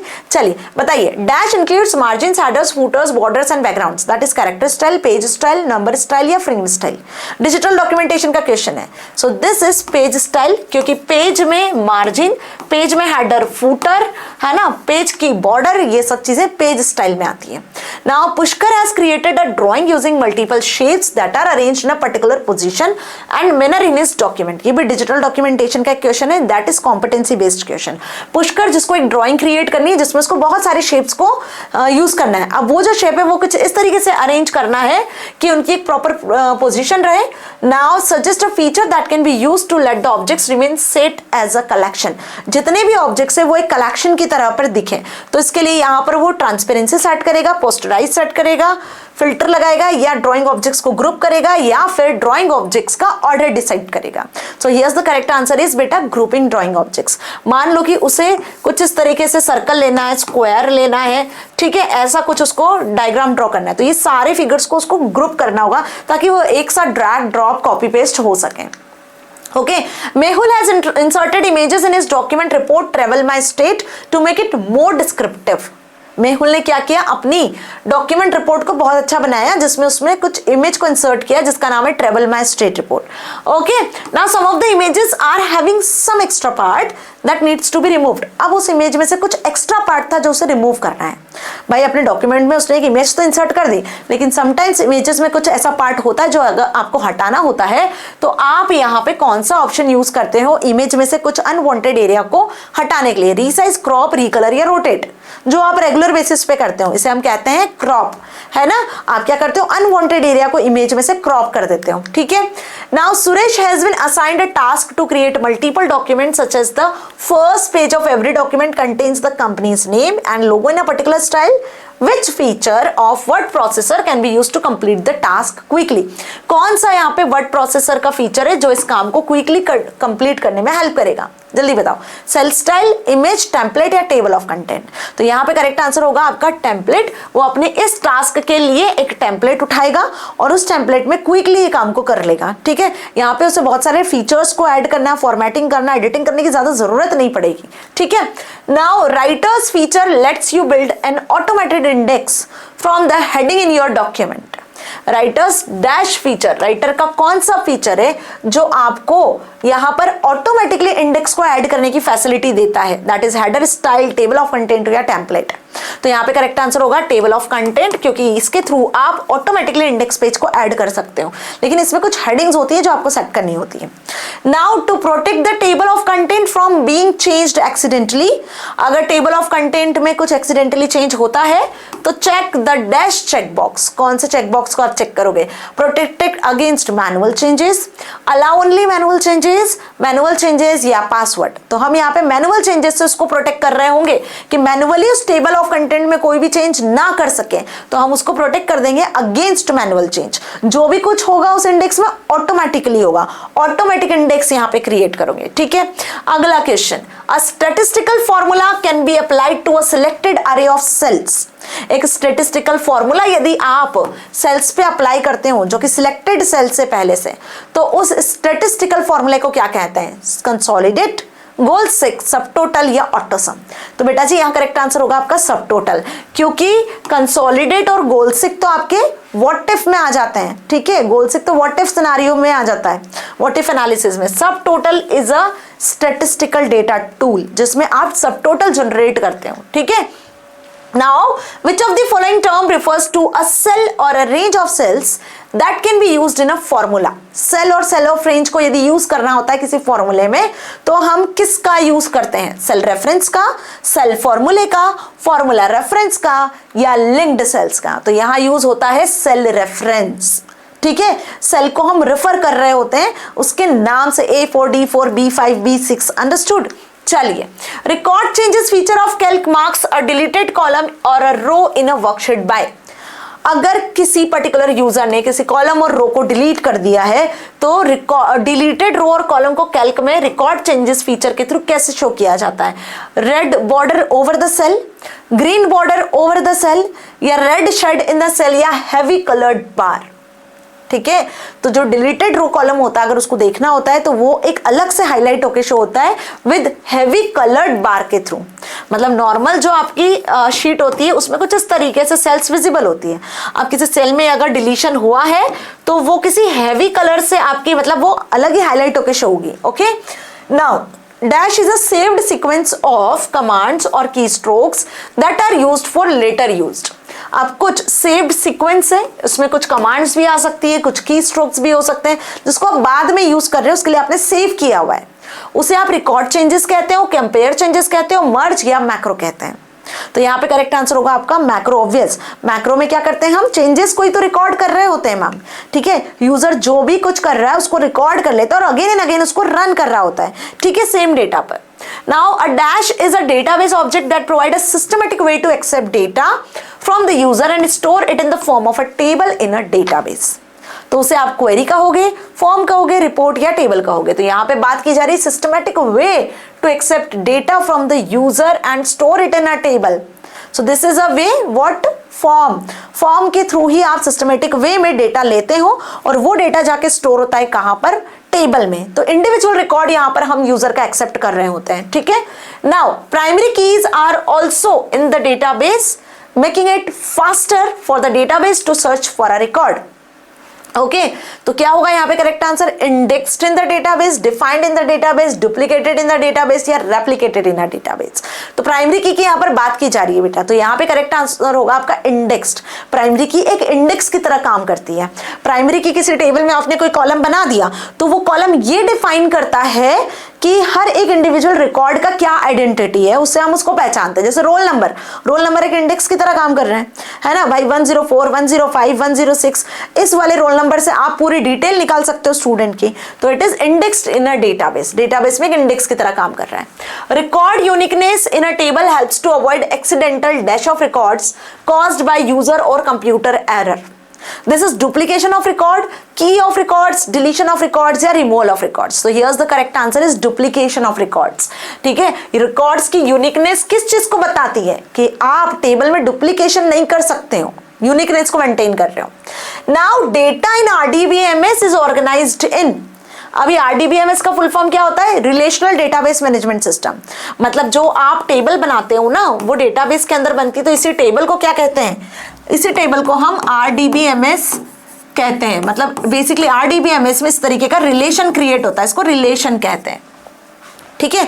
तो अब ये क्वेश्चन आपसे कह रहा है कि data in RDBMS is organized in files, tables, text related only या लिंक थ्रू नेटवर्क। तो अभी मैंने आपको बताया यहाँ पे करेक्ट आंसर क्या होगा, टेबल्स। कि डेटाबेस में हम जिस मॉडल का यूज कर रहे हैं वो RDBMS है और RDBMS में जिस सिस्टमैटिक मैनर का यूज कर रहे हैं डेटा स्टोर करने के लिए वो टेबल्स हैं। डन, चलो अगला क्वेश्चन देख ले, बस कुछ क्वेश्चंस और फिर सेशन को एंड करूंगी। आई नो कि आप लोग बहुत बेसब्री से इंतजार कर रहे हो कि मैम क्वेश्चंस खत्म ही नहीं हो रहे, आप इतने सारे क्वेश्चंस करवाते जा रहे हो। तो बेटा 20 नंबर की बात है 50 में से, 40 में से, है ना, 40 में से 20 नंबर की बात है। तो कुछ क्वेश्चंस तो हमें सॉल्व करने होंगे, कम से कम 50-60 क्वेश्चंस तो हम सॉल्व करें जिसमें से 20 नंबर पूरे पक्के हो जाए, राइट। चलिए, dash means that the query uses criteria you provide, hide some data and present only what you want to see, that is indexing, sorting, filtering या रिलेटिंग। तो यहाँ पे करेक्ट आंसर होगा आपका फिल्टरिंग। फिल्टरिंग की मदद से आप क्या कर सकते हो, डेटा को फिल्टर करके एक्सेस कर सकते हो टेबल में से। फिल्टर करना मीन्स व्हाट, क्राइटेरिया की यूज से। मतलब मैंने कहा कि मुझे स्टूडेंट टेबल में से 95% अबव वाले स्टूडेंट चाहिए, तो I am using here a criteria 95% above, और उसके अकॉर्डिंग हम फिल्टर डेटा को यहाँ पे एक्सेस कर रहे हैं, ना कि पूरा डेटा एक्सेस कर रहे हैं। Okay, dash controls all aspects of the paragraph's appearance such as text, alignment, tab stops, line spacing, borders and can also include character formatting. This style is known as page style, character style, cell style या paragraph style. तो obvious सी बात है यहाँ पे होगा paragraph style, क्यों, क्योंकि यहाँ पे हम अलाइनमेंट की बात कर रहे हैं, टैब स्टॉप की बात कर रहे हैं, लाइन स्पेसिंग की बात कर रहे हैं। तो ये सब पॉसिबल होता है पैराग्राफ में कि लाइन का स्पेस क्या है, टैब स्टॉप क्या दिया हुआ है ना, इसको पैराग्राफ स्टाइल कहते हैं। तो बेटा स्टाइल का क्वेश्चन आएगा, 4 से 5 टाइप की स्टाइल्स होती है, अच्छे से कर लेना, उसका क्वेश्चन 100% आएगा ही आएगा। Okay, now how many level of headings does Libre Office Writer या Open Office Writer evaluate to build a table of content. एक टेबल ऑफ कंटेंट बनाने के लिए हमें हेडिंग तो स्पेसिफाई करनी चाहिए। अब कितने नंबर ऑफ हेडिंग्स होती है, कितने लेवल ऑफ हेडिंग्स होती है, 8, 9, 10 और 12। तो here's the correct answer is 10 level of headings का यूज किया जाता है। मतलब जब आप टेबल ऑफ कंटेंट बनाते हो तो जो हेडिंग सेट करते हो ना, उसमें हेडिंग 1, हेडिंग 2, हेडिंग 3, ऐसे 10 लेवल ऑफ हेडिंग्स अवेलेबल होती है जो आप सेट कर सकते हो अकॉर्डिंग टू योर क्वेश्चन। ठीक है, चलो अगला क्वेश्चन। अब ये आ गया आपका एक कॉम्पिटेंसी बेस्ड क्वेश्चन, ध्यान से समझना। Rima has created a pamphlet on tour to West India. Reema को पैम्पलेट डिजाइन करना है toward to west India. Now she has interested many images to make it more presentable। अब उसने बहुत सारी इमेजेस देखी है जिससे इस पैम्पलेट को वो इंटरेस्टिंग बना सकती है, बहुत इंटरैक्टिव बना सकती है ना, लेकिन जो साइज ऑफ इमेज है वो बहुत ज्यादा स्पेस ले रहा है। So size of image is big, we can say. Her friend has suggested her to reduce the size. उसके फ्रेंड ने बोला कि इस साइज को रिड्यूस कर दो, इमेज के साइज को रिड्यूस कर दो, सो दैट आपके पैम्पलेट पे वो सही से आ जाएगा। अब उसे ये नहीं पता है कि कौन सा ऑप्शन यहाँ पे यूज होगा इस काम को करने के लिए, जिससे कि उसकी इमेज का कंटेंट भी ना जाए और इमेज का साइज भी जो है रिड्यूस हो जाए। तो यहाँ पे आप रिकलर, डॉकिंग, रीसाइज या रोटेट क्या करोगे, इमेज को रोटेट करोगे, रीसाइज करोगे, या डॉकिंग इमेज आप क्रिएट कर सकते हो जो इधर उधर मूवेबल हो जाए, या इमेज का कलर बदल दोगे, रिकलर कर दोगे। तो ऑब्वियस यहाँ पे हम इमेज का साइज बदलेंगे ना, दैट इज रीसाइज। मतलब अगर आपकी इमेज इतनी बड़ी है और आपको इसको अपने इस पेज में फिट करना है तो आप यहाँ से इसको इमेज को श्रिंक करोगे तो इमेज का कंटेंट भी नहीं जाएगा और इमेज भी साइज में आ जाएगी, that is resize. Now which of the following graphic filter is used to increase the contrast of an image in a document. Document में इमेज का कंट्रास्ट सेट करना है तो कौन सा एलिमेंट यूज होता है, स्मूथ, शार्पन, रिमूव नॉइज या इन्वर्ट। मैंने कहा था फिल्टर का क्वेश्चन आता है बेटा, तो ऐसे ही आएगा। तो यहाँ पे यूज करेंगे हम शार्पन। शार्पन से आप कंट्रास्ट सेट कर सकते हो इमेज का, आप ब्राइटनेस वगैरह बढ़ा सकते हो, इंक्रीज कर सकते हो, है ना, वो स्मूथ में आता है। तो शार्पन क्या होता है, बेसिकली कंट्रास्ट सेट करने के लिए यूज होता है ये filter. A colored border with dash appears around a cell where changes are made in a shared worksheet। जब आपने वर्कशीट को शेयर किया, शेयर करने के बाद में यूजर ने उसमें चेंजेस किए, तो चेंज वाली जो सेल होती है वो कैसे शो होती है, उसके आसपास एक हाईलाइटेड हो जाती है सेल। तो बेसिकली आपको यहाँ पे बताना है कि a dot in the upper left corner, जो हाईलाइटेड सेल है उसके ऊपर टॉप लेफ्ट कॉर्नर पर डॉट होता है, या a dot in the lower left corner, या cross upper left hand corner across in upper right hand corner. मतलब सपोज मान लो कि ये एक सेल है और इसमें लिखा हुआ था राम और मैंने इसको एडिट किया, है ना, किसी एक यूजर ने इस पे राम लिखा था, दूसरे यूजर ने मैंने सपोज इस पे रमेश लिखा, तो मैंने चेंजेस किए हैं, तो चेंजेस करे हैं इस सेल में, तो ये कैसे दिखेगा कि भाई इस सेल में चेंजेस हुए हैं, है ना। अब हाईलाइट तो होता है, डिफरेंट तो दिखता है, कुछ तो डिफरेंस दिखता है कि इस सेल में चेंजेस हुए। तो यहाँ पे टॉप लेफ्ट कॉर्नर पर आप देखना टॉप राइट या टॉप लेफ्ट, हाँ ये कौन सा दिख रहा है, मेरा तो राइट है। तो इस साइड पे आपको इस तरीके से एक यहाँ पर बेसिकली डॉट दिखता है, ये एक साइन दिखता है। तो क्या कहोगे यहाँ पर कि टॉप लेफ्ट, अपर लेफ्ट हैंड कॉर्नर पे आपको ये चीज शो होती है, ठीक है, समझ में आया। A dash feature adds data arranged in a group of cells. कौन सा फीचर है जो डेटा को ग्रुप ऑफ सेल्स में अरेंज करता है with the labels of columns और rows, that is average, subtotal, goal seek और सॉल्वर। तो यहाँ यूज होता है आपका सब टोटल।